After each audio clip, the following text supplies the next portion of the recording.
Salam izləyicilərimiz, ev təmiri ilə bağlı bütün məlumatları burada vermək istəyirəm və müştərilərin düşüncələrini də istəyirəm burada paylaşım edim. Məsələn, mən hər gün müştərilərlə görüşürəm, hər cür insanlar görürəm. Yəni bu ev təmiri elə bir şeydir ki, insanları düşündürür, kimə işi verək, kimə verməyək.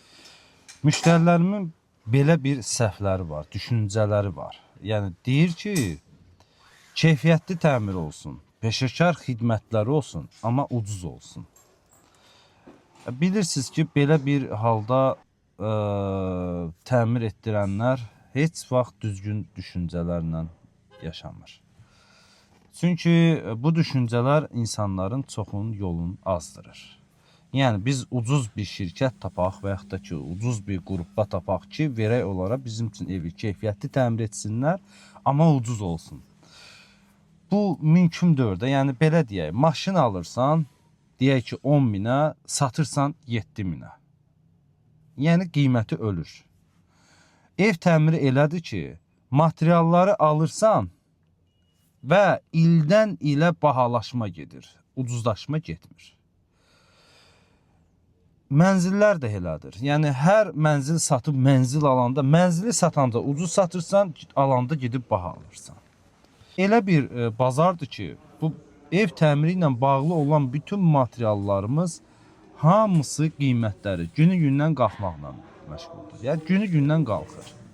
İnsanların düşüncələri biz biraz ucuz təmir etdirək, amma bütün materiallar keyfiyyətli olsun. Axı bu hansısa bir şirkət və yaxud da ki usta qrupası fərqi yoxdur. Kim evi təmirə götürürsə ucuz.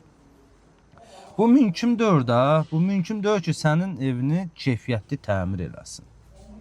Çünki material bahadır, günü-gündən qalxır. Bu necə keyfiyyətli təmir edə bilər?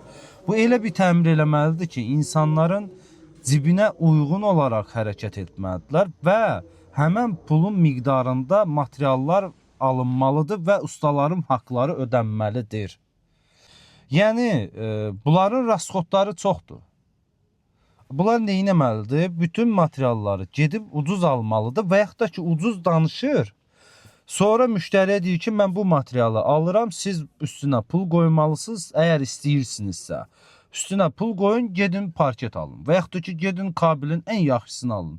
Su borularının ən yaxşısını alın. Amma mən bunu ala biləcəm.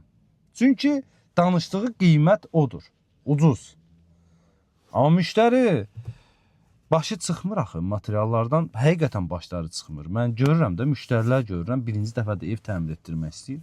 Başları çıxmır. Bu nə malıdır, bu nə materialdır. Amma deyirlər ki, hə, biz keyfiyyətli təmir edəcəyik, narahat olmayın, super olacaq filan bəsməkan. Müştərinin ağlını alırlar başından. Sizi inandırım ki, başı çıxan, başı çıxmayan fərqi yoxdur. Hamısı üçün mən standart işləyirəm. Mən heç vaxt materialı gedib ucuz almamışam. Və yaxud da ki, 20 manata işləyən malyarları götürməyim, gedim 10 manatlıq malyar gətirim. Mən o evi müştəriyə təhvil verə bilmərəm.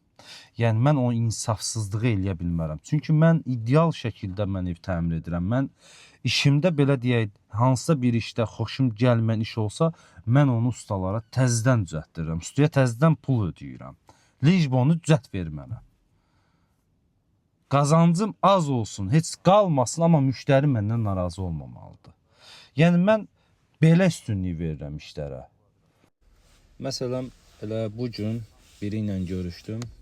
Köhnə yaşayışlı mənzil idi, Leningrad proyekti, 85 kvadrat metrdir. Müştəri bütün materialları məndən soruşdu, siyahını göstərdim, dedim, yəni bu materialları istifadə edirəm, bəs belə. Yəni real olaraq, yəni smetada nə vardısa mən onu alıram.